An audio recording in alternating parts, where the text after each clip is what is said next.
Thank you, Mr. President. We thank the Special Representative of the Secretary General for Libya and Head of the United Nations Mission of Support in Libya, Mr. Abdoulaye Bathily, as well as the Permanent Representative of Japan, Mr. Kimihiro Shikana, for their statements.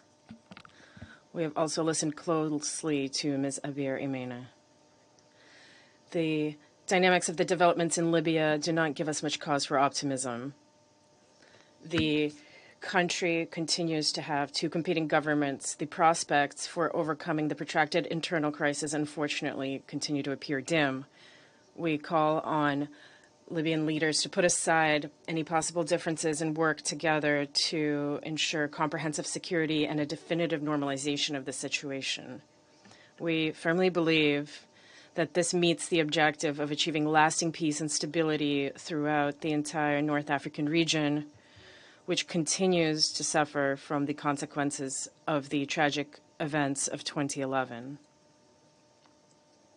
Mr. President, the way out of the current stalemate is to hold national elections. It is extremely important for Libya to agree on the modalities for organizing the electoral process as soon as possible. Active efforts through the joint 6+6 committee format have opened up a direct path to holding these elections. We welcome the progress made during intra-Libyan talks in Buznica, Morocco, where a compromise on key aspects of the legislative framework for the upcoming elections was almost reached. Libyans are literally one step away from the breakthrough that is needed. We express hope that these efforts will continue and that conditions will be created for the simultaneous holding of presidential and parliamentary elections in the near future. The focus of international mediation efforts should be on providing Libyans with all possible support in order to allow them to swiftly move on to the next stages of the political process. We believe that the electoral process should be transparent, truly inclusive, and include, on a non-discriminatory basis, the entire spectrum of leading political forces of the former Jamahiriya, including representatives of the former government. This will ensure that Libyan society accepts the outcome of the elections and will preclude the possibility of a new military political aggravation of the situation. It is also necessary to limit external interference and allow Libyans themselves to play the leading role in determining the future of their long-suffering country. Mr. President, an important positive element of the situation on the ground is that active hostilities have not been conducted in Libya for over 2 years. However, the threat of a resumption of large-scale military confrontation has not been fully eliminated. We continue to see sporadic clashes between local armed groups. In this context, it is important to ensure the overall preservation of the ceasefire regime in the country, to eliminate the threat to the security of the civilian population, and ensure uninterrupted transportation links. We welcome the ongoing activities of the joint 5+5 military commission. However, further progress towards a comprehensive settlement of the conflict requires active work. One of the key areas in this is the eventual elimination of the foreign military presence on the territory of Libya. We advocate for synchronized, balanced, gradual, and phased withdrawal of all non-Libyan armed groups and military units.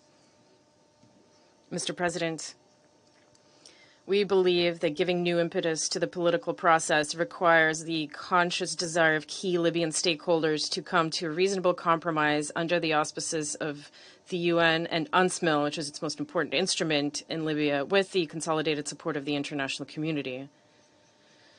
We take this opportunity to reaffirm our support to you, Mr. Bathily, in your efforts to find ways to overcome the internal political impasse and to breathe momentum into the political dialogue.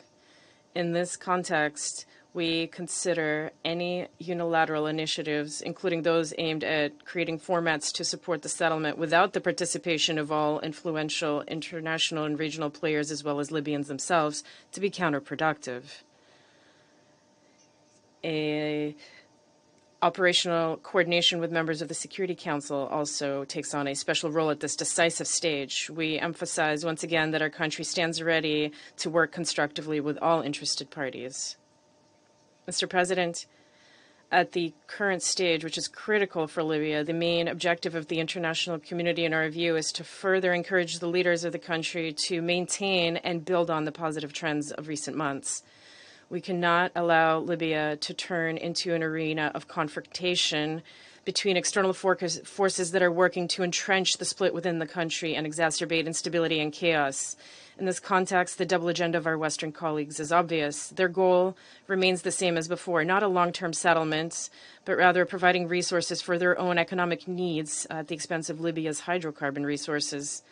The stable functioning of the oil sector in Libya is important for post-war reconstruction, with the understanding that the country's natural resources belong first and foremost to its citizens. It is also necessary to bring order to the financial and economic sectors, once again guided by the principle of Libyan ownership of financial assets, including those in frozen accounts. In conclusion, I note that we remain concerned about the problem of illegal migration and the proliferation of weapons in Libya, which affects security both in the country itself and in the Sahara-Sahel region as a whole.